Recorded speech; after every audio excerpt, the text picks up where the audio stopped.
Greetings to you in the holy and precious name of our Lord and Savior Jesus Christ. Those who are gathered together as an assembly for this Bible study. ప్రభువైన క్రీస్తు నామములో మీ అందరికి శుభములు. ఎవరైతే ఈ Bible పఠనానికి వచ్చినారో వారందరికి కూడా ప్రభు నామములో శుభములు తెలియజేస్తా ఉన్నాం.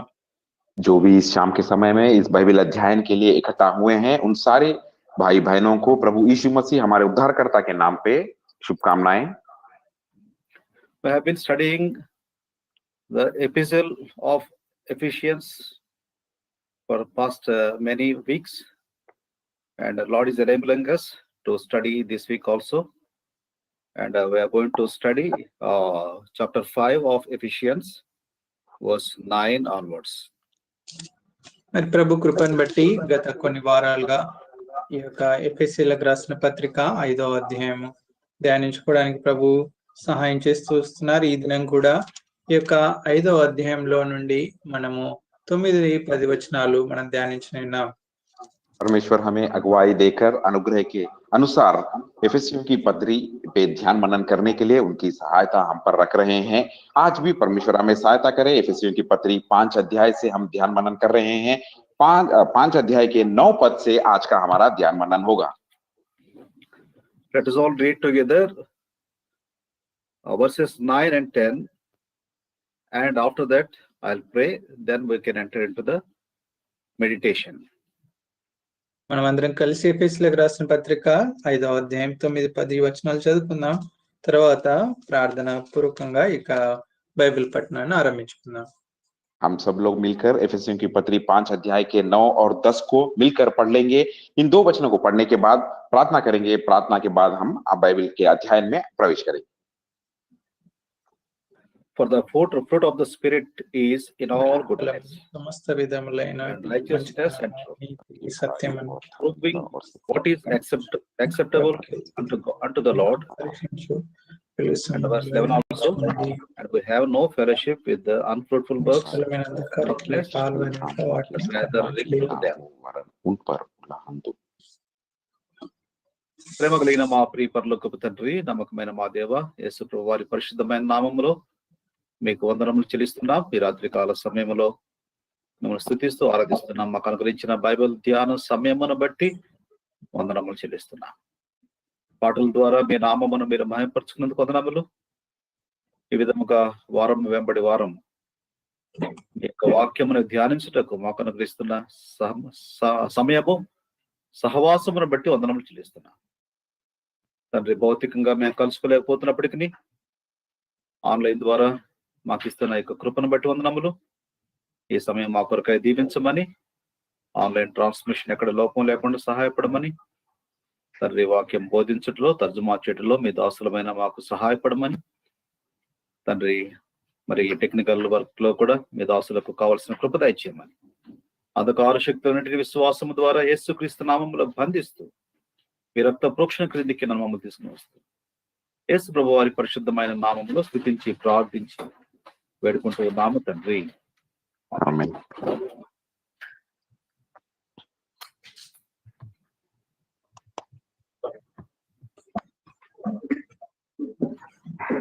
You know that book of Ephesians is written by Paul and to return to the church at Ephesus.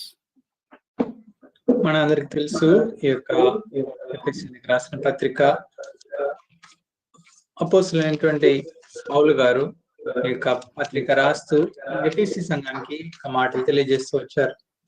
और हम जब जानते हैं इस एफेसियों की पत्री, ये पत्री जो है प्रेरित पौलुस जी के द्वारा लिखा गया है और प्रेरित पौलुस जी ये पत्री एफेसी की कलीसिया को लिख रहे हैं. Out of 6 chapters, the first 3 chapters, it speaks of the position of the Christian in Christ. ఈ 6 అధ్యాయాల నుండి మొదటి 3 అధ్యాయాలు మరి క్రైస్తవుని యొక్క ఒక క్రైస్తవుని యొక్క స్థానాన్ని తెలియజేస్తా ఉంది. और इस एफेसियों की पत्री 6 अध्यायों में से पहले 3 अध्याय एक विश्वासी के जीवन के बारे में और एक विश्वासी के जीवन में मसीहा के प्रति क्या उसकी स्थायी है कहकर हम देख सकते हैं. chapter 4 to chapter 6, it speaks of the practices of the Christian and the responsibilities of the Christian. 4వ అధ్యాయం నుండి 6వ అధ్యాయం వరకు మరి ఒక క్రైస్తవునిగా మరి ఆయన చేయవలసినటువంటి విధులు, అంతేకాకుండా ఆ యొక్క గుణ లక్షణములను తెలియజేస్తా ఉంది.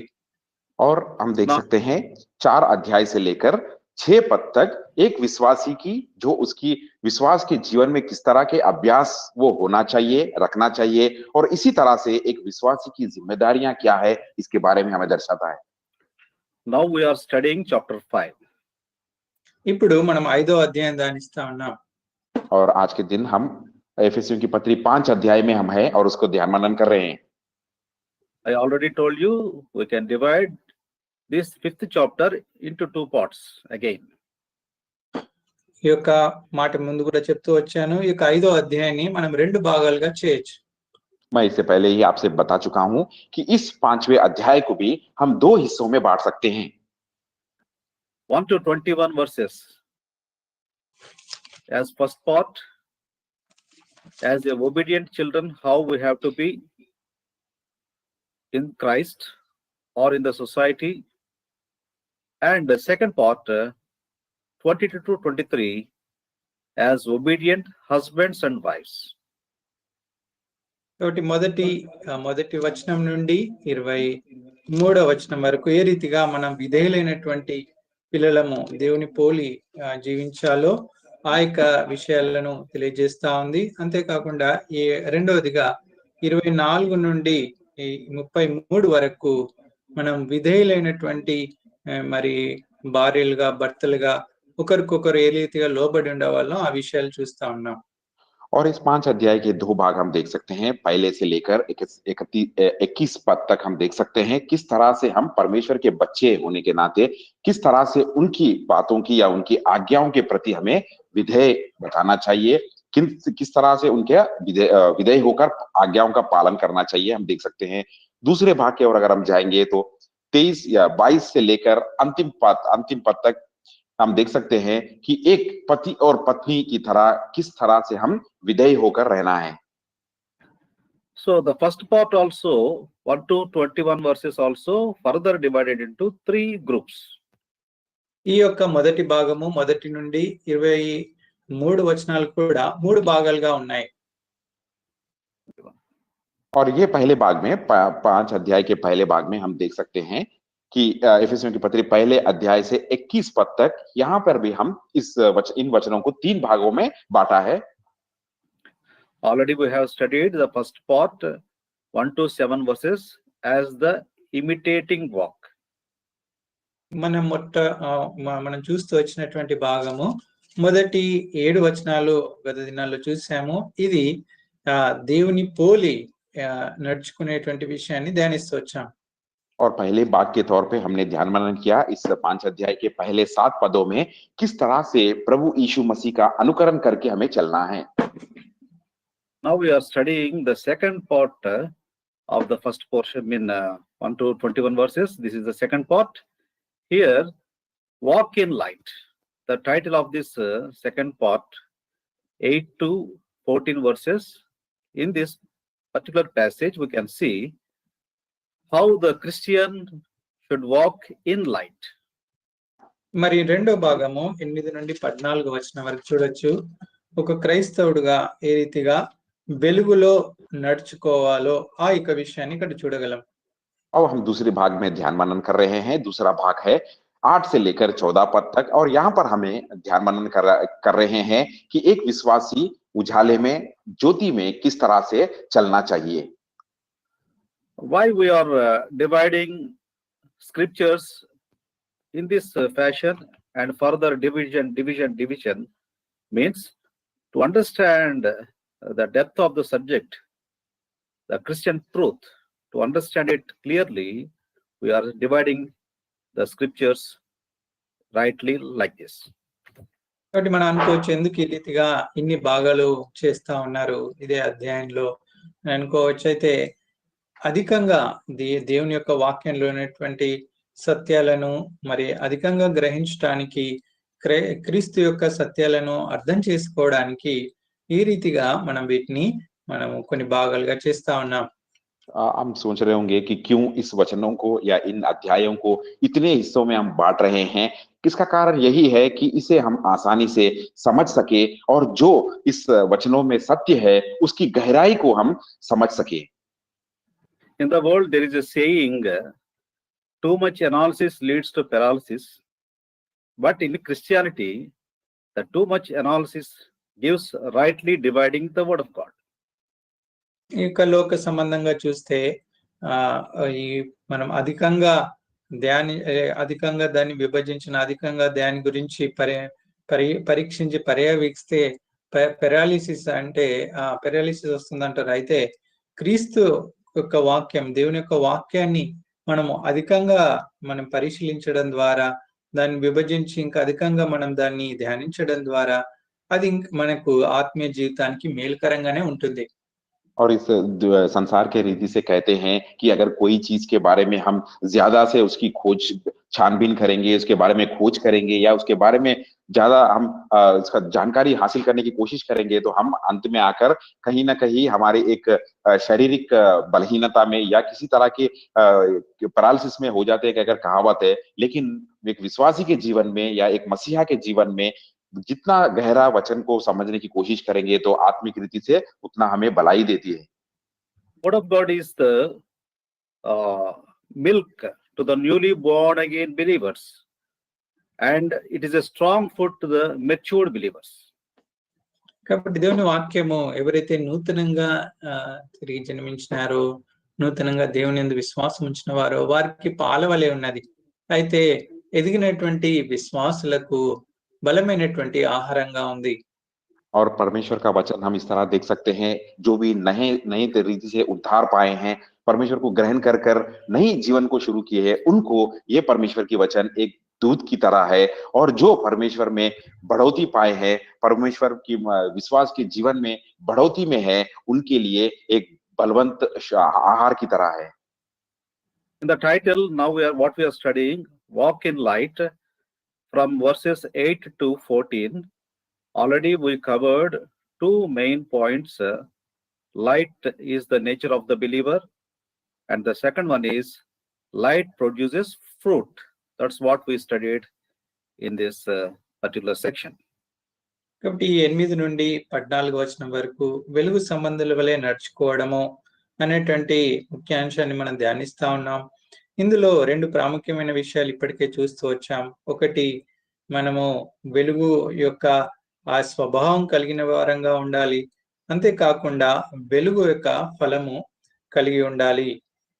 और हमने इस बात के बारे में इस 8 से लेकर 14 पद तक हमने ध्यान मनन किया है। इसमें भी दो भाग हमने देखा है कि एक विश्वासी किस तरह से ज्योतिर्मय होना चाहिए, ज्योतिर्मय होकर उजाला में चलना चाहिए, और किस तरह से इस उजाले के फल को वो पाकर फलवंत होना चाहिए कहकर। Now we are going to see the third thing, as the Lord leads the remaining things, as the time permits. We are going to see the remaining things. Now we are going to see the third thing from verse 10. ఇప్పుడు మనము మూడో విషయాన్ని చూడనే ఉంటున్నాం. సమయము ప్రభు అనుగ్రహించిన కొలది ఈ విషయాలను ధ్యానిద్దాం. 10వ వచనంలో ఆ మూడో విషయాన్ని చూడొచ్చు. और आज के दिन हम इस समय में परमेश्वर के अनुग्रह के अनुसार, परमेश्वर की जो समय हमें वो देने जा रहे हैं, उस समय के अनुसार आज हम इस तीसरी बात में ध्यान मनन करेंगे। वह 10 पद से हम देखेंगे। So the verse 10 says that, proving what is acceptable unto the Lord. 10వ వచనము, కనుక ప్రభువుకి ఏది ప్రీతికరమైనదో దానిని పరీక్షించుచు. और 10 पद में हम इस तरह पाते हैं, और यह परखो कि प्रभु को क्या बाता है। Here, Lord, our God is light. So when the light falls on the object, many things are revealed. At that time, we select what is the pleasing thing, that only we will select. కాబట్టి ఈ దేవుని యొక్క వాక్యము, దేవుడు వెలుగై ఉన్నాడు. కాబట్టి ఈ వెలుగు ఎప్పుడైతే చీకటి మీద ప్రకాశిస్తుందో అందులో కొన్ని ఆ వెలుగులో మనం కొన్ని చూడగలం. అయితే దాంట్లో ఏది ప్రీతికరమైందో దాన్నే ఎంచుకోవాలి.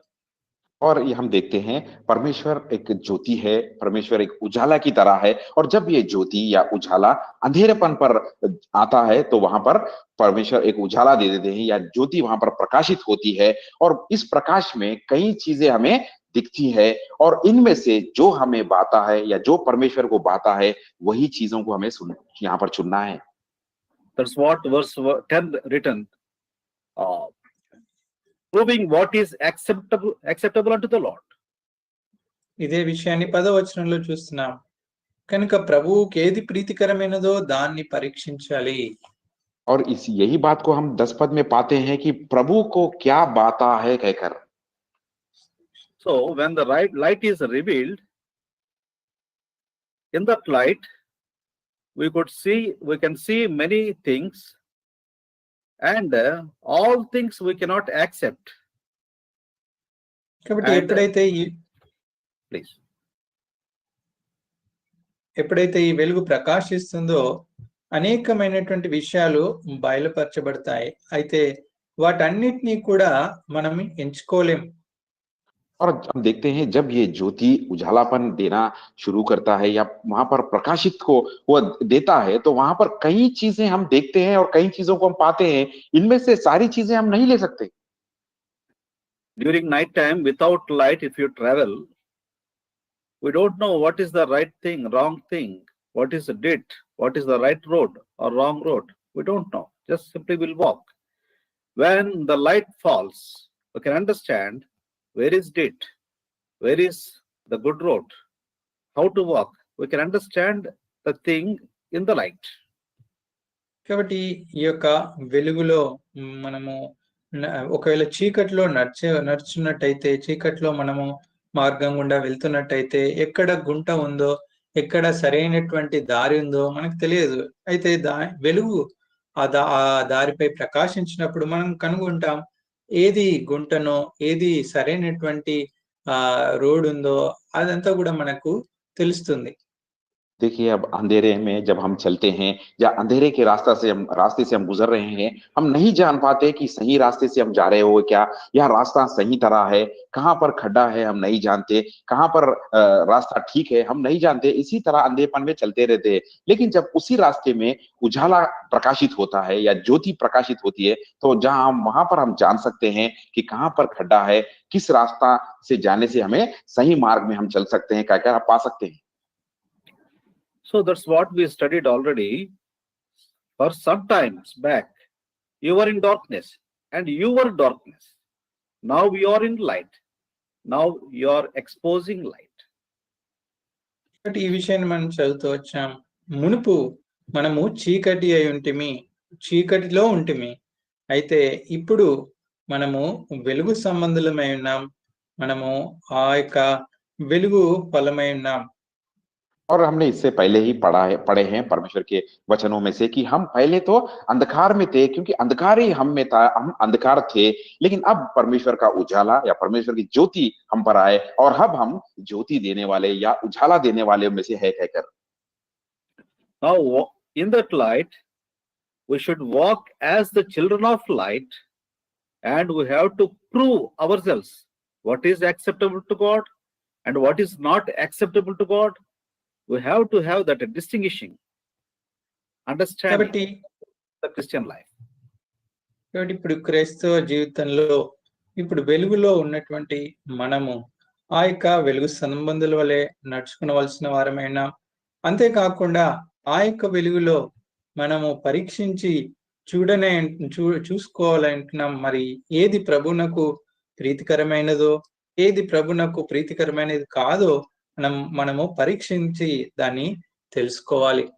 और अब हम परमेश्वर के द्वारा उजालेपन में या ज्योतिर्मय हुए हैं और हमें उजाले में है, मसीहा के जीवन में हम है और यहाँ पर हमें उजाले के में रहते हुए हम एक मसीहा के बच्चों की तरह हमें रहना है, मसीहा के बच्चों की तरह हमें इस उजाले में चलना है। केवल यही नहीं, हमें ये भी साबित करना है कि हम मसीहा के उजाले में है और उजाले के कार्य हम कर रहे हैं कहकर उसे भी हमें साबित करना है।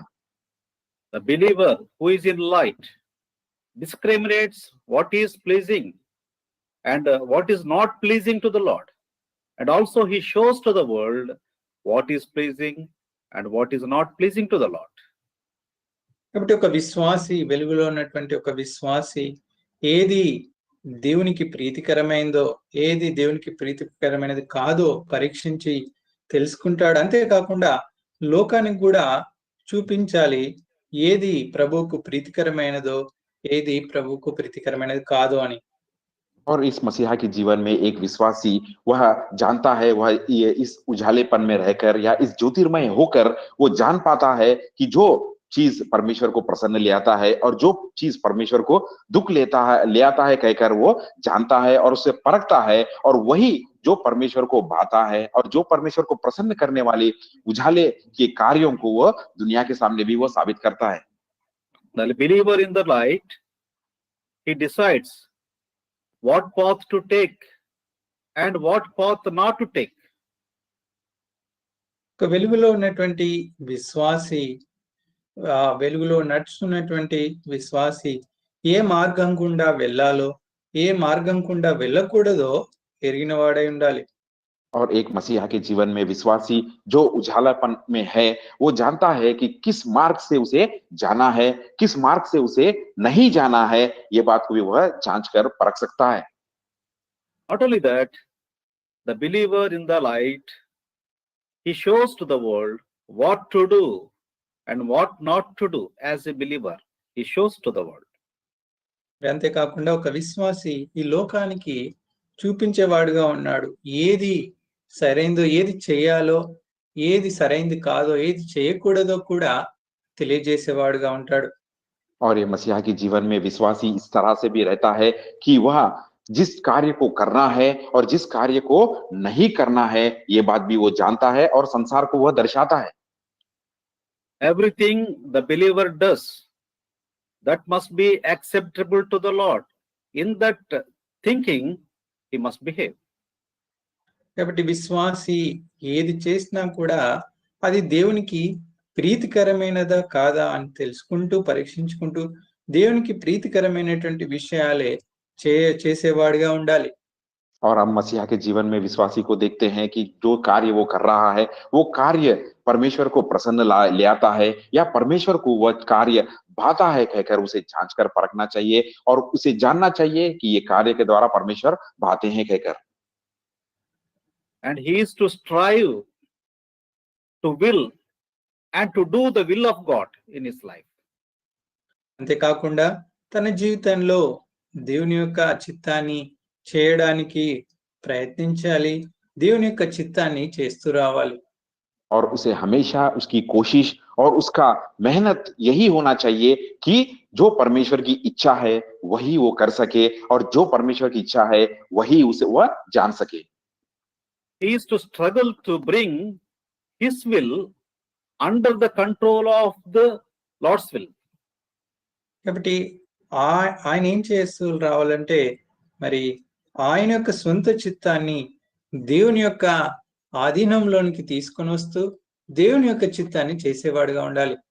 और उसे ये करना चाहिए कि उसकी जो इच्छाओं पर काबू इस तरह से पाना चाहिए, उसकी इच्छाओं का उद्देश्यों को काबू पाकर वह परमेश्वर की उद्देश्यों के अनुसार या परमेश्वर की इच्छा के अनुसार करने की कोशिश में वो रहना चाहिए. The behavior of the believer is in order to fulfill the joy of the Lord, pleasing the Lord. కాబట్టి ఒక విశ్వాస యొక్క ప్రవర్తన దేవునికి సంతోషాన్ని ఇచ్చేటువంటి జీవితము, అంతేకాకుండా దేవుని యొక్క ఉద్దేశాలు నెరవేర్చేటువంటి జీవితం కలిగి ఉండాలి. और एक विश्वासी की जो चाल चलन है, उसकी जीवन का जो चलने के चाल चलन जो शैली है वह परमेश्वर को भाने वाला, वो परमेश्वर को भाना चाहिए और उनकी प्रसन्नता ले आने जैसा रहना चाहिए. Why he has to do all this means the Lord, our loving Lord, gave himself for the believer. He sacrificed himself on the cross for believer. కాబట్టి ఇవన్నీ ఒక విశ్వాసి ఎందుకు చేస్తూ రావాలి అంటే, ఎందుకంటే మన యొక్క ప్రభు మరి మన కొరకు ఆయన తన్ను తాను కలువరి శిలలో మరి అర్పించుకుంటూ వచ్చారు. ఆ శిలలో బలియాగం అవుతూ వచ్చాడు. అందుకొరకే విశ్వాసి దేవునికి ప్రీతికరమైందో అది చేస్తూ రావాలి. क्यों हमें इन सारी बातों का पालन करना चाहिए, क्यों इस तरह से हमें रहना चाहिए या चलना चाहिए? क्योंकि मसीहा के जीवन में विश्वासी के लिए हमारे प्रभु अपने आप को वह सौंप लिए, अपने आप को वह त्याग कर लिए। यही कारण है उनके इच्छाओं के अनुसार ये सारी बातों का, आज्ञाओं का पालन हमें करना है।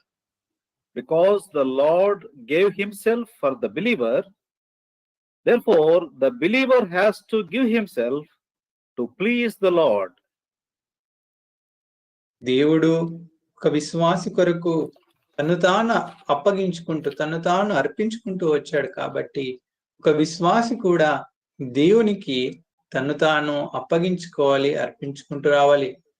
क्योंकि परमेश्वर या हमारे प्रभु एक विश्वासी के लिए वह अपने आप को सौंप लिए, इसीलिए विश्वासी को भी परमेश्वर के प्रति या हमारे प्रभु के प्रति उसकी सारी इच्छाएं या उसकी सारी जो भी उद्देश्य है परमेश्वर के लिए वह सौंप लेना चाहिए पूरी तरह। That's why it is written in chapter 5 verse 10, Ephesians chapter 5 verse 10, proving what is acceptable unto the Lord. అందుకొరకే ఈ అపొస్తల కార్యం 5వ అధ్యాయం 10వ వచనంలో ఈ రీతిగా రాయబడుతూ వచ్చింది, ప్రభువునికి ఏది ప్రీతికరమైనదో దాన్ని పాటించాలి. इसीलिए हम इस तरह से पढ़ते हैं एफेसियों की पत्री 5 अध्याय के 10 पद में कि प्रभु को क्या बाता है वही हमें करना है कहकर। 1 Thessalonians chapter 4 verse 1. We should all మొదటి read తెస్సలోనికీయులకు together. రాసిన పత్రిక 4వ అధ్యాయం మొదటి వచనం. पहला थिस्सलुनीयों की पत्री 4 अध्याय के पहले पद में अगर हम देखते हैं, Let us read together, please. కలిసి చదువుకుందాం. सब लोग मिलकर पढ़ेंगे।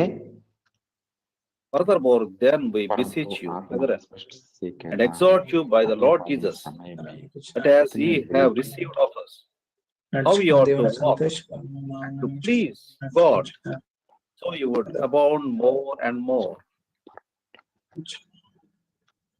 So, to abound more and more, we ought to walk and to please God. కాబట్టి మనము అంతకంతకు అభివృద్ధి నొందుటకు మనము దేవుని సంతోషపరచాలి. और हमारे आत्मिक जीवन में उससे कहीं ज्यादा बढ़ोतरी फलवंत होने के लिए हम परमेश्वर के इच्छाओं को जानना चाहिए और उनको प्रसन्न करना चाहिए।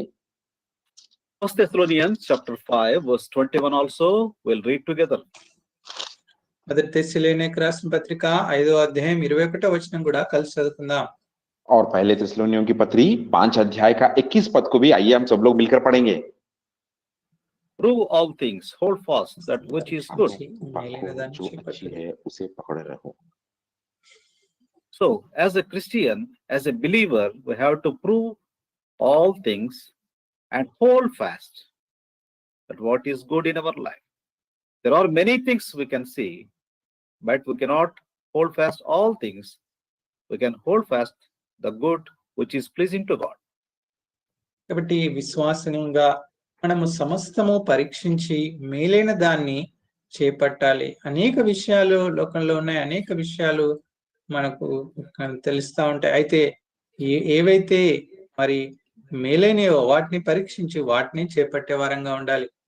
और जिस तरह से यहाँ 21 पद में हम पढ़ते हैं कि कई बातों के पर हम परखते हैं और कई बातों को हम जानते हैं, लेकिन इनमें से अच्छे जो चीज अच्छी है उसे ही हमें पकड़ना है, पकड़े रहना है। जिस तरह से हम इस दुनिया में, इस संसार में देखते हैं कई सारी चीजें हैं, उन सारी चीजों की तरफ हम आकर्षित नहीं हो सकते हैं। सिर्फ उनमें से अच्छे जो है हमारे परमेश्वर को बातें हैं उसे ही हमें पकड़े रहना चाहिए।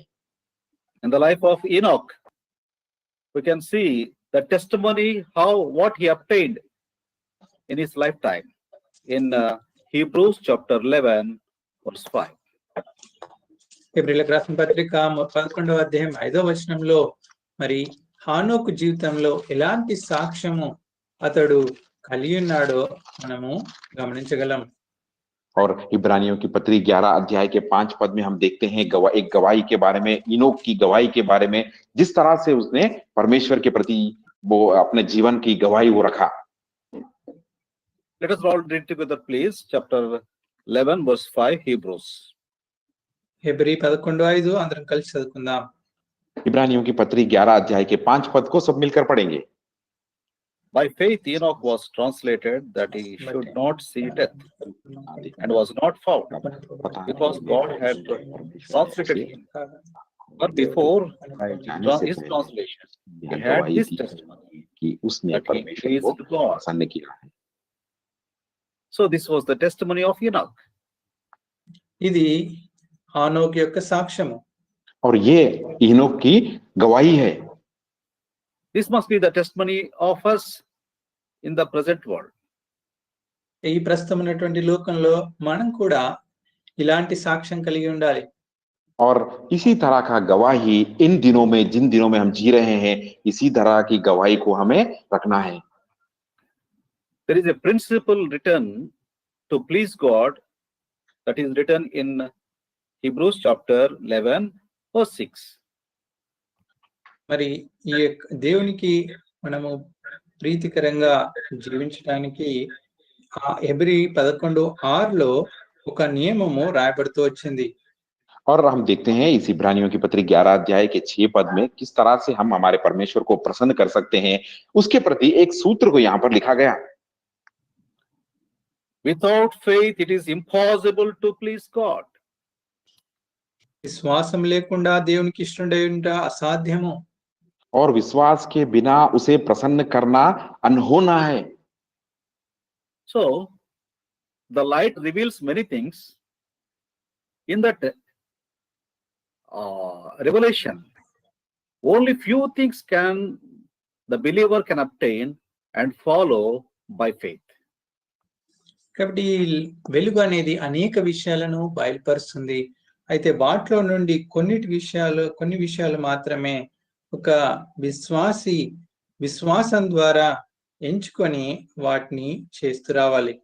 और ये ज्योतिर्मय और ये उजालापन कई चीजों को या कई बातों को हमें दर्शाता है, और इस दर्शन में हमें जो अच्छी है चंद बातों को ही हम चुन सकते हैं।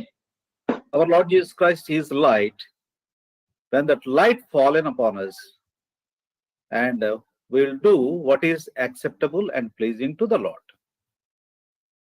మన ప్రభువైన యేసుక్రీస్తు వారు వెలుగై ఉన్నారు. ఈ వెలుగు మన మీద ప్రకాశించినప్పుడు మరి ఏది దేవునికి ప్రీతికరమైందో అది చేసేవారంగా ఉంటాం.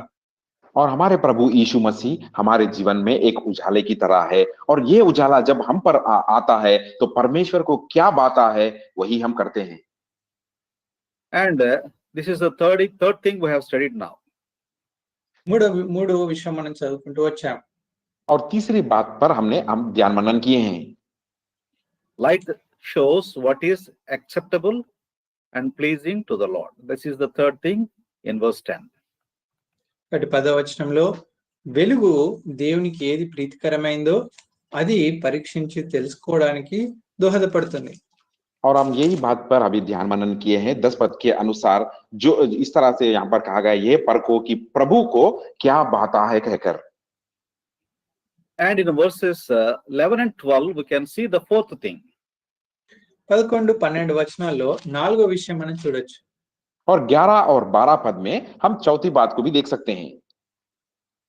In these verses we can see light exposes the deeds of darkness. ఈ యొక్క భాగంలో వెలుగు ఈ యొక్క అంధకార క్రియలను బయలుపరుస్తా ఉంది. और यहाँ पर हम देखते हैं ये उजाला अंधकार के जो निष्फल कामों को वह उल्लाहन करता है। Let us all read together verses 11 and 12 please. 11-12 వచనాలు కలిసి చదువుకుందాం. आइए इस एफेसियों की पत्री 5 अध्याय के 11-12 पद को सब लोग मिलकर पढ़ेंगे। And have no fellowship with the unfruitful works of darkness, but rather reprove them. For it is a shame even to speak of those things which are done of them in secret. Here, the word secret or darkness, these are the things which shows the activities of the darkness. ఇక్కడ రెండు పదాలు మనం చూడొచ్చు, అంధకార క్రియలు, అంతేకాకుండా రహస్యమందు అనేటువంటి విషయాలు. కాబట్టి ఈ యొక్క చీకట్లో చేసేటటువంటి ఈ కార్యాలను, ఈ క్రియలను చూపిస్తా ఉంది. और यहाँ पर हम देख सकते हैं दो बातों को, अंधकार के बारे में, निष्फल कामों के बारे में और ये गुप्त के बारे में। और यहाँ पर हम देखते हैं किस तरह से इस उजाले के द्वारा इस गुप्त कार्यों को यहाँ पर उजाले में लिया जाता है। Darkness will not reveal anything, but when the light falls on this object, immediately, forcefully, we can understand what are the things on the particular area. కాబట్టి ఈ చీకటి ఏ విషయాన్ని కూడా బయలుపరచదు. అయితే ఎప్పుడైతే ఆ ప్రదేశంలో వెలుగు ప్రకాశిస్తుందో అక్కడ అనేక విషయాలను వెలుగు బయలుపరిచేదిగా ఉంటుంది. और हम देखते हैं इस अंधकार में कुछ भी चीज, कोई चीज की दर्शन हमने नहीं पा सकते हैं, कोई चीज को हम देख नहीं पाते हैं, लेकिन इसी अंधकार में, अंधेरे पे उजाला छा जाता है या प्रकाशित हो जाता है तो कई सारी चीजों को हमें दर्शाता है। Here it is the word written, deeds of darkness, means darkness always leaves a person in stumbling and unable to see where he is going, what he is doing. కాబట్టి ఇక్కడ అంధకార క్రియలు అని చూడొచ్చు. ఈ అంధకార క్రియలు మరి చీకటిలో ఒక వ్యక్తిని అది పడిపోయే రీతిగా లేకుంటే త్రొట్టిల్లేవానిగా చేస్తుంది. అంతేకాకుండా ఎక్కడికి వెళ్తా ఉన్నాడో, ఏం చేస్తా ఉన్నాడో ఎరగని స్థితిలోనే ఉంటాడు. और यहाँ पर हम देखते हैं अंधकार के निष्फल कामों के बारे में। इन कार्यों में करते हुए मनुष्य जानता नहीं वो कहाँ जा रहा है, और वह इस अंधेरेपन में चलने की वजह से वह कहीं भी लड़खड़ा कर वह गिर सकता है कहकर हम देख सकते हैं, और वो ये नहीं जान पाता कि वह किस और वो जा रहा है कहकर। Another word written in verse 11, unfruitful works of darkness. Unfruitful, the word unfruitful or fruitless. ఇంకొక మాట కూడా ఇక్కడ చూడొచ్చు 11వ వచనంలో, నిష్ఫలమైనటువంటి క్రియలు అనగా ఇక నిష్ఫలమైనటువంటి మాట ఆ విషయాన్ని చూడొచ్చు. और यही 11 पद में और एक बात को भी हम देख सकते हैं, निष्फल कामों के बारे में या निष्फलता के बारे में। Already we have seen that when light falls, we'll get some fruit, but in the darkness there is a fruitlessness. కాబట్టి మనం చూస్తూ వచ్చాము, వెలుగు ప్రకాశించడం ద్వారా కొన్ని మరి ఒక ఫలము ఫలిస్తుందని చూసాము. దాని యొక్క విషయాలను కూడా ధ్యానిస్తూ వచ్చాం. అయితే ఆ చీకటి వల్ల అది నిష్ఫలమైనటువంటి స్థితిలో ఉంటుంది. हमने देखा है जिस ज्योतिर्मय के बारे में, जब ये उजाला प्रकाशित होता है तो किस तरह के फल हम पाते हैं और किस तरह के फल के बारे में हम देख सकते हैं। लेकिन यही अंधकारेपन में कोई चीज वहां पर हम नहीं पा सकते, सिर्फ निष्फलता वहां पर है कहकर। Fruitless means it doesn't have any fruit. It is not the meaning of fruitless.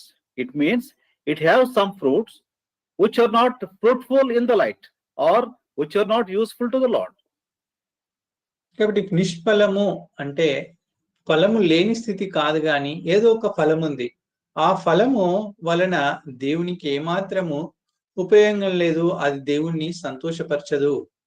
और इस निष्फल का अर्थ हम इस तरह देख सकते हैं, इस निष्फल का अर्थ यह है कि यहाँ पर कोई फल नहीं है कहकर हम नहीं कह सकते। यहाँ पर फल है, लेकिन वो फल जो परमेश्वर को नहीं बाता है और वो परमेश्वर को प्रसन्न नहीं लेता, और परमेश्वर के ये फल परमेश्वर के कोई कार्य में नहीं है। So the word unfruitful we can interpret like this: the fruitful deeds of darkness. We can say the fruitful deeds of darkness. కాబట్టి ఇక నిష్ఫలమైనటువంటి స్థితిని ఈ విషయంగా చెప్పొచ్చు. అదేంటంటే నిష్ఫలమైనటువంటి అంధకారమైనటువంటి ఆ యొక్క అంధకారంలో ద్వారా వచ్చేటటువంటి ఫలాలు అనేటువంటి చూడొచ్చు. और इस निष्फल को हम इस तरह भी कह सकते हैं कि ये अंधकार के निष्फलता है, जिसमें अंधकार के द्वारा जो फल मिलते हैं वही है कहकर हम कह सकते हैं। Now we are going to see what are the fruitful deeds of darkness. That also we are going to see now. ఇప్పుడు ఈ యొక్క అంధకారం ద్వారా వచ్చేటటువంటి ఫలాలు ఏంటో వాటిని చూద్దాం. और अब हम यहाँ पर इन बातों पर भी ध्यान मनन करेंगे कि इस अंधकार के द्वारा, इस निष्फलता के बारे में जो फल हमें मिलता है वो किस तरह के फल है हम देखेंगे। that are written in Ephesians chapter 5 verse 3. Let us all read together, please. ఈ యొక్క విషయాన్ని ఎఫెసీయులకు రాసిన పత్రిక 5వ అధ్యాయము 3వ వచనంలో రాయబడతా ఉంది. వాటిని చదువుదాం. और ये बात हम पाते हैं इसी एफेसियों की पत्री 5 अध्याय के 3 पद में। आइए सब लोग मिलकर पढ़ेंगे। So these are the fruitful deeds of darkness, and this we can see in chapter verses 3 and 4 also. ఇవన్నీ కూడా అంధకారం యొక్క ఫలాలు. ఇవన్నీ 3వ వచనం 4వ వచనంలో మనం చదవచ్చు. और ये जो अंधकार के फल के बारे में हम कह रहे हैं, ये बातें हम पा सकते हैं इस 3 और 4 पद में। But fornication and all uncleanness or covetousness, let it not be once named among you as becometh saints, neither filthiness, nor foolish talking, nor jesting, which are not convenient, but rather giving of thanks. So, the fruitful deeds of darkness. In other words, we can say, as it is written in verse 11, unfruitful works in spiritual life. These are the fruitful deeds of darkness, which are unfruitful in the spiritual life. కాబట్టి ఈ యొక్క విషయాలన్నిటినీ మనము అంధకార క్రియలు అని చెప్పచ్చు. లేదా మరి ఈ అంధకారము ఈ యొక్క చీకటి వల్ల వచ్చే ఫలాలు మనము గమనించవచ్చు. और जिस तरह हमने देखा है, ये सारे अंधकार के निष्फल कामें हैं, और ये भी कह सकते हैं कि अंधकार के द्वारा या अंधकार के पन में किस तरह के फल ये है आत्मिक जीवन में कहकर भी हम देख सकते हैं। So fornication, uncleanness, covetousness, filthiness, foolish talking, and all these things. In verse 5 also, whoremonger, unclean person, covetous man. So these are all the fruits of darkness which are useless in the light, in the spiritual life. కాబట్టి ఇవన్నీ కూడా ఈ 4, 3, 4, 5 వచనాలకు కూడా రాయబడతా ఉన్నాయి. జారత్వము, అపవిత్రత, లోభత్వము, అంతేకాకుండా బూతులు, పోకిరి మాటలు, అవిభిచారము, అపవిత్రత, విగ్రహారాధన, లోభత్వము, ఇలాంటివన్నీ కూడా అంధకార క్రియలు లేక అంధకారం ద్వారా వచ్చేటువంటి ఫలాలు అని మనం చూడొచ్చు. ఇవన్నీ కూడా దేవుని సంతోషపరచలేవు. और ये हमने देखा है किस तरह की इस निष्फल कार्य है, निष्फल कामें हैं, अंधकार के प्रति जो कार्य है हमने देख सकते हैं कि 3, 4 और 5वें पद में जिस तरह यहाँ पर कहा गया कि अशुद्धता, व्यभिचार और अशुद्धपन, लोभ करना और निर्लज्जित होना, मूढ़ित होना, डांटना और कई तरह के जो अशुद्ध कार्य है उसके बारे में हम यहाँ पर जाते हैं, जो आत्मिक रीति में या आत्मिक उजाले की मसीहा के जीवन में कोई फल नहीं ले आता, और ये निष्फल कार्य है कहकर। Some more acts of the flesh are written in Galatians chapter 5 verse 19 to 21. మరి అంతేకాకుండా ఇంకా కొన్ని శరీర సంబంధమైనటువంటి క్రియల గురించి గలతీయులకు రాసిన పత్రిక 5వ అధ్యాయం 19 నుండి 21 వచనంలో కూడా చూడొచ్చు. और ये शारीरिक के जो निष्फल कार्य है उनके बारे में गलतियों की पत्री 5 अध्याय के 19 से लेकर 22 पद तक भी हम देख सकते हैं। You know that darkness have no fellowship with light. మనకు తెలుసు ఈ యొక్క చీకటికి వెలుగుతో ఏమాత్రం పొత్తు లేదు. और हम जानते हैं और हम इस तरह से पढ़ते भी हैं कि इस अंधेरे को उजालेपन के साथ कोई सहवास नहीं है। Those who are living in darkness or doing the deeds of darkness, they cannot have the fellowship with the light, that is Christ. కాబట్టి ఎవరైతే ఈ అంధకార క్రియలు చేస్తా ఉన్నారో, చీకట్లో జీవిస్తా ఉన్నారో, వారు వెలుగైనటువంటి యేసు క్రీస్తు ప్రభువారితో సహవాసం చేయలేరు.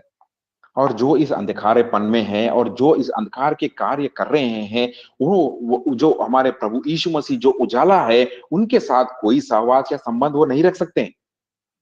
And the light falls on this generation or on the people, they have to understand what is the right thing and what is the wrong thing.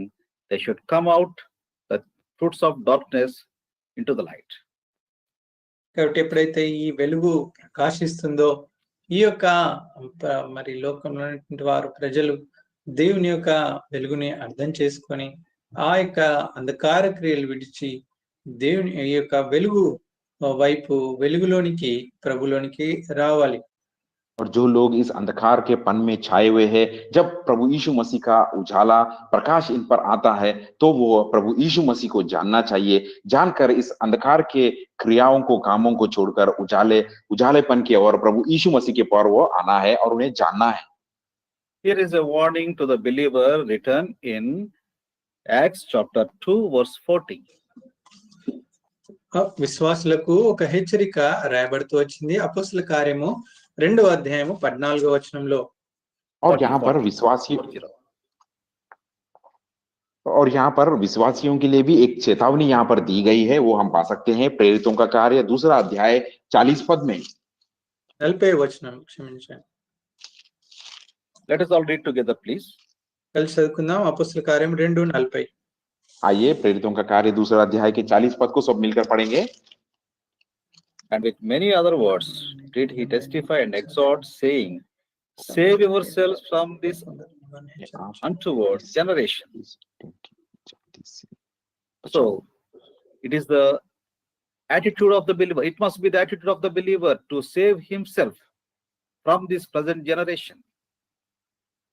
కాబట్టి ఒక విశ్వాసి తన యొక్క గుణ లక్షణము, తన యొక్క ప్రవర్తన ఈ రీతిగా ఉండి ఈ యొక్క ప్రస్తుతం ఉన్నటువంటి ఈ ప్రపంచం నుండి తను తాను కాపాడుకోవాలి, తను తాను సంరక్షించుకోవాలి.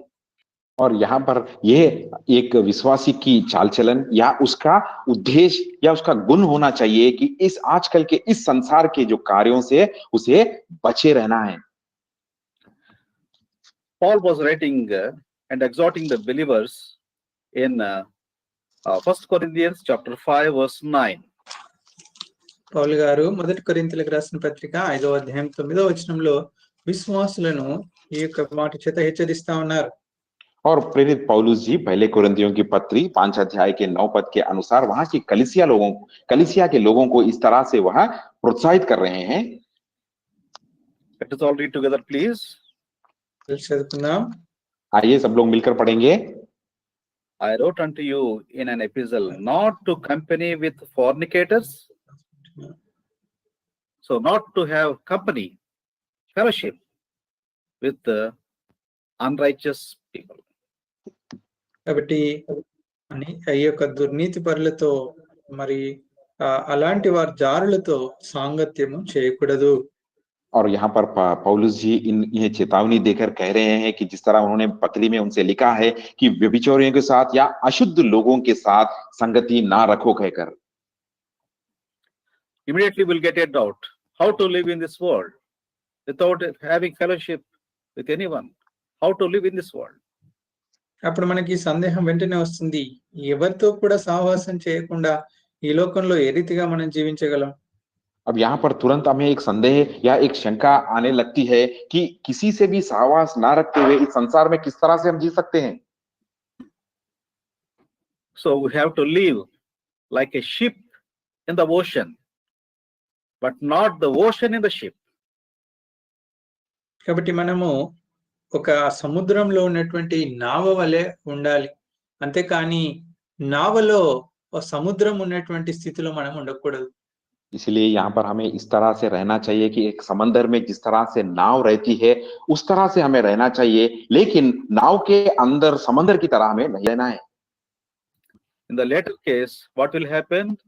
The ship will sink and it will be seen no more. తర్వాత ఏం జరుగుతుంది? ఆ యొక్క నావ, ఆ యొక్క ఓడ మునిగిపోతుంది, ఇంకెప్పటికి కూడా కనబడదు. और इसके बाद क्या होने लगता है? जब समंदर नाव में आ जाता है तो नाव डूब जाता है और वो कहीं दिखाई नहीं पड़ेगा वो। So that's why Paul was writing repeatedly and exhorting the believers. That we can see 2 Corinthians chapter 6 verse 14 also. అందుకొరకే పౌలు గారు అనేక వాక్యాల ద్వారా విశ్వాసులను, దేవుని యొక్క ప్రజలను హెచ్చరిస్తూ వచ్చారు. ఇంకా మనం 2 కొరింథీయులకు రాసిన పత్రిక 6వ అధ్యాయము 14వ వచనంలో కూడా ఒక మాట చూడొచ్చు. इसीलिए प्रेरित पौलुस जी कई पत्रियों के द्वारा, कई वचनों के द्वारा उन्हें प्रोत्साहित कर रहे हैं और चेतावनी भी दे रहे हैं। ऐसा ही एक बात को हम देख सकते हैं दूसरी कोरिन्थियों की पत्री 6 अध्याय के 14 पद में। Be not unequally yoked together with the unbelievers. మీరు అవిశ్వాసులతో జోడుగా ఉండకుడి. और यहाँ पर हम देखते हैं अविश्वासियों के साथ असमान जुए में ना जतो। So Christian life is a balanced life, balanced Christian life. కాబట్టి ఒక విశ్వాసి జీవితము ఒక సమతులతతో కూడినటువంటి జీవితం. और हम देखते हैं मसीहा का जीवन या एक विश्वासी का जीवन समान रीति से जिस तरह से तुलता है उस तुलना में रहना चाहिए। What are the things to be attached and what are the things not to be attached, and separating ourselves, we have to have that much understanding in the Christian life. కాబట్టి ఒక విశ్వాస జీవితంలో వేటితోని జోడుగా ఉండాలో, వేటితో జోడుగా ఉండకూడదో, వేటితో పొత్తు కలిగి ఉండాలో, పొత్తు కలిగి ఉండకూడదో, వీటన్నిటిని అర్థం చేసుకుని జీవించవలసినటువంటి వారమై ఉంటున్నాం. और हमें मसीहा के जीवन में, विश्वासी के जीवन में इन सारी बातों को हमें अच्छी तरह समझना चाहिए कि किन चीजों से, किन बातों से हमें जुड़ना है, किन बातों के साथ समान हमें उससे सहवास में रहना है, जुड़कर रहना है, किसी से ना, किन चीजों से हमें दूर रहना है, ये समझ हमें विश्वासी के जीवन में होना चाहिए। You can see that 2 Corinthians chapter 6 verse 17 also. 2 కొరింథీ 6వ అధ్యాయము 17వ వచనంలో కూడా చూడొచ్చు. और ये बात हम पा सकते हैं दूसरी कोरिन्थियों की पत्री 6 अध्याय के 17 पद में। Therefore come out from among them and be separate, said the Lord, and touch not the unclean thing, and I will receive you. కావున మీరు వారి మధ్య నుండి బయలువెడలి ప్రత్యేకంగా ఉండుడి, అపవిత్రమైన దానిని ముట్టకుడని ప్రభు చెప్తున్నాడు, మరియు నేను మిమ్మల్ని చేర్చుకుందును. और यहाँ पर हम देखते हैं इसीलिए प्रभु कहता है उनके बीच में से निकलो और अलग रहो और अशुद्ध वस्तु को मत छुओ, तो मैं तुझे ग्रहण करूंगा। So the light exposes the deeds of darkness, and the believer has to understand and to separate himself from the things which are unclean and which are not good. కాబట్టి ఈ యొక్క వెలుగు ఏదైతే వెలుగు అనేక విషయాలను బయలుపరుస్తా ఉంటుంది, తెలియజేస్తా ఉంటుంది. ఒక విశ్వాసి ఏవి దేవునికి ప్రీతికరమైనయో వాటిని ఎంచుకుంటూ, వాటిని హత్తుకుంటూ, వాటితో జోడుగా కలిగి ఉండాలి. और जिस तरह इस उजाला प्रकाश देता है और कई चीजों को वह दर्शाता है, तो एक विश्वासी अब इन चीजों को जानना चाहिए और पहचानना चाहिए, और जो परमेश्वर को पाता है उन्हीं चीजों से उसे जुड़कर रहना है। So let us all read together Matthew chapter 5 verse 37. రండి అందరం కలిసి మత్తయి సువార్త 5వ అధ్యాయము 37వ వచనం చదువుకుందాం. आइए हम सब लोग मिलकर मत्ती का सुसमाचार 5 अध्याय की 27 पद को पढ़ लेते हैं। But let our communication be yeah, nay. For whatsoever more is more than this cometh of evil. దుష్టు నుండి పుట్టినది. So the believer has to have what is this understanding, what is the thing from God and what is the thing from the devil. He has to have the distinguishing or understanding ability. కాబట్టి ఒక విశ్వాసికి ఈ యొక్క విషయమై గ్రహింపు కలిగి ఉండాలి, దాన్ని అర్థం చేసుకుని పరీక్షించేవాడుగా ఉండాలి. ఏది దుష్టుడి నుండి పుట్టిందో, ఏది దేవుడి నుండి కలిగిందో గ్రహించి గమనించే జీవితం ఉండాలి. और एक मसीहा के जीवन में विश्वासी को इस तरह की समझ रहना है, होना चाहिए कि जो चीज प्रभु परमेश्वर के प्रति से और से मिल रहे हैं और जो बातें जो शैतान से या अशुद्ध कार्यों से हमें मिल रहा है, इन दोनों के बीच में फर्क पहचानने वालों में से रहना चाहिए और जानना चाहिए। Here the charge what we read in Ephesians chapter 5 verse 11, here is the charge given. That charge is a forceful charge we have to follow. కాబట్టి ఎఫెసి 5:11లో ఒక బాధ్యత ఇవ్వబడుతూ వచ్చింది. అది మనము బలవంతంగా లేకుంటే ఎంతో మరి బలంతో ఈ యొక్క బాధ్యతను తీసుకోవాలి. और यहाँ पर एफिसियों की पत्री 5 अध्याय के 11 पद में हमें एक जिम्मेदार की तरह एक जिम्मेदारी दी जा रही है, जिस जिम्मेदारी को हमें बलवंत रूप से या बल पाकर करना है। The word itself is forceful. Have no fellowship with the unfruitful works of the darkness. Have no fellowship. కాబట్టి ఇక్కడ ఆ మాటే ఎంతో బలంగా ఉంది.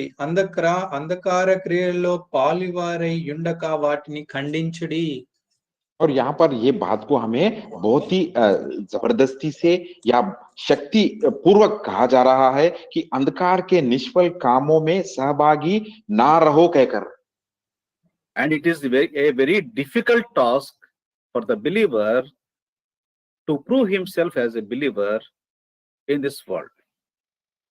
కాబట్టి ఒక విశ్వాసికి ఈ యొక్క లోకంలో తను ఒక విశ్వాసి అని నిరూపించుకోవడము చాలా కష్టతరమైనటువంటి పని. और इस संसार में, इस दुनिया में, मसीहा के जीवन में एक विश्वासी को वह मैं विश्वासी हूं कहकर साबित करना बहुत ही कठिन पूर्वक है। But Lord is gracious, and he went through all these infirmities, and he has that understanding. And if you pray, the Lord will help us and strengthen us to separate ourselves from the worldly things. అయితే దేవుడు లోకాన్ని జయించినటువంటి వాడు, ఆయన సమస్తం ఎరిగినటువంటి వాడు. అయితే మనము ఎప్పుడైతే దేవుని సన్నిధిలో ప్రార్థిస్తామో, ఆయనకు మొరపెడతామో, మనకు ఈ విషయాలన్నిట్లో ప్రభు సహాయం చేసేవాడుగా ఉంటారు. और हमारे परमेश्वर, हमारे प्रभु अनुग्रहकारी है, जो इन सारी बातों से या इन सारी कार्यों से उन्होंने गुजर चुके हैं। और जब हम उनके प्रति आकर प्रार्थना करते हैं तो वह इन सारी कार्यों पर हमें सफलता देने के लिए या सहायता करने के लिए वह अनुग्रह हमें प्राप्त करते हैं। So in this study today we have seen two important things. ఈ యొక్క దినం బైబిల్ పఠనంలో రెండు ప్రాముఖ్యమైన విషయాలు మనం చూస్తూ వచ్చాం.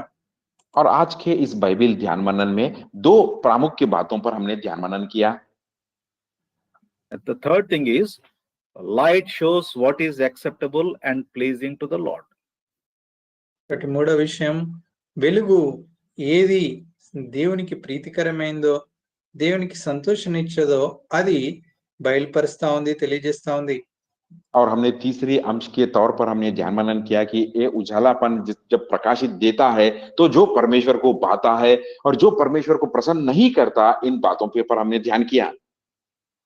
And in verses 11 and 12 we have seen the fourth thing, light exposes the deeds of darkness. 11-12 వచనంలో నాలుగో విషయము మనం చూస్తూ వచ్చాము. ఈ యొక్క వెలుగు మరి చీకటి అంధకార క్రియలను బయలుపరుస్తా ఉంది. और 11-12 पद में हमने देखा है जब ये उजाला प्रकाशित होता है तो अंधकार के निष्फल कामों को वह दर्शाता है कहकर। So may our dear Lord will help us to live in light, to live as light, and to show forth to this world how the believers can live as light. కాబట్టి మన ప్రేమగల దేవుడు మనకు సహాయం చేయను గాక ఈ లోకంలో వెలుగు సంబంధాల వలె జీవించడానికి, ఆ యొక్క వెలుగు సంబంధాల వలె సాక్షిగా ఉండడానికి, వెలుగును లోకంలో చూపించడానికి ప్రభు మనకు సహాయం చేయను గాక. हमारे प्रिय परमेश्वर हमें सहायता करे कि इस संसार में हम इस ज्योतिर्मय होकर रहे, ज्योतिर्मय हम होकर रहे और इस संसार को हम उनका उजाले को या उनकी जो प्रकाश है उसे हम साबित कर उन्हें दर्शा सके। So we are going to study the remaining two more things in verses 13 and 14 in the coming week. మరి ప్రభుచితమైతే వచ్చే వారము ఇదే అధ్యాయంలో 13-14 వచనాలు మనము ధ్యానిద్దాం. परमेश्वर की इच्छा हो तो उनके अनुग्रह के अनुसार आने वाले सप्ताह में इसी अध्याय के 13 और 14 पद पर भी हम ध्यान मनन करेंगे। Shall we pray? ప్రార్థించుకుందాం. प्रार्थना करेंगे। ప్రేమ కలిగిన మా ప్రియ పరలోకపు తండ్రి, నమ్మకమైన మా దేవ, యేసుక్రీస్తు ప్రభు వారి పరిశుద్ధమైన నామములో మీకు వందనములు చెల్లిస్తున్నాం. వెలుగు మా మీద ప్రకాశించినప్పుడు ఆ వెలుగు యొక్క ప్రభావము ఎలా ఉంటుందో మీరు మాతో మాట్లాడుతూ వచ్చిన ప్రతి సందర్భమును బట్టి వందనములు. మేము వెలుగు సంబంధుల వలె వెలుగు బిడ్డలుగా మేము జీవించాలని మీరు బోధిస్తూ వచ్చారు.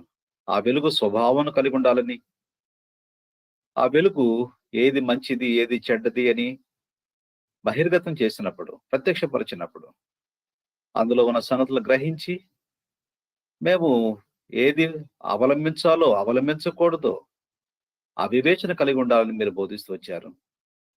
ఈ లోకములో మేము ఒక ఓడవలే, ఒక నావవలే జీవించడానికి, నీళ్లు లోపలికి రాకుండా కాపాడుకున్నంతసేపు ఆ ఓడ మునిగిపోదు. ఎప్పుడైతే నీళ్లు లోపలికి వస్తాయో ఓడ మునిగిపోతుంది. మా క్రైస్తవ విశ్వాస జీవితంలో అలాగున అవిశ్వాసులతో జోడుగా ఉండకుండా, క్రీస్తుకు బెలియాలకు ఏమి సంబంధం, విశ్వాసికి అవిశ్వాసితో పాలెక్కడ. కాబట్టి ఏది అనుసరించాలో అనుసరించకూడదో మా యొక్క మాటలు, మా చూపులు, మా యొక్క సమస్త విధానము క్రైస్తవ నడక అలాగున క్రీస్తును పోలి ప్రభువుకు ఇష్టమైనది చేయడానికి సహాయపడమని ప్రార్థిస్తున్నాం. ప్రభువుకి ఏది ప్రీతికరమో అది చేయడానికి సహాయపడమని ప్రార్థిస్తున్నాం. ఇది నా ధ్యానంలో మీరు మాకు సహాయపడుతూ వచ్చినందుకు వందనాలు. యేసుక్రీస్తు ప్రభువారు ఈ మార్గము గుండా వెళ్ళి వీటితో అన్నిటిలో అనుభవం పొంది తండ్రి నాడు మేము ప్రార్థించినప్పుడు మాకు సహాయం చేయడానికి సిద్ధంగా ఉన్నందుకు వందనములు చెల్లిస్తున్నాం. కాబట్టి బలహీనతలతో సహానుభవం లేని వాడు కాడు గాని ప్రార్థించినప్పుడు సహాయం చేయగలిగిన వాడు అని మీరు మాకు జ్ఞాపకం చేసినందుకు వందనములు. మాకున్న అవసర పరిస్థితుల్లో మీకు ప్రార్థించి ఈ ఆత్మీయ సహాయం పొందుటకు కావలసిన కృప దయచేయమని, ఏదైనా ధ్యానములో పాలు పొందిన ప్రతి బిడ్డను బట్టి వందనములు. ప్రియ కుటుంబంలో దీవించి ఆశీర్వదించమని మహిమాగంత ప్రభావంలో మీకు ఆరోపిస్తూ యేసు ప్రభు వారి పరిశుద్ధమైన శక్తి కలిగిన నామములో స్తోత్రములు చెల్లించి వేడుకుంటూ ఉన్నాము తండ్రి. ఆమేన్. ఆమేన్.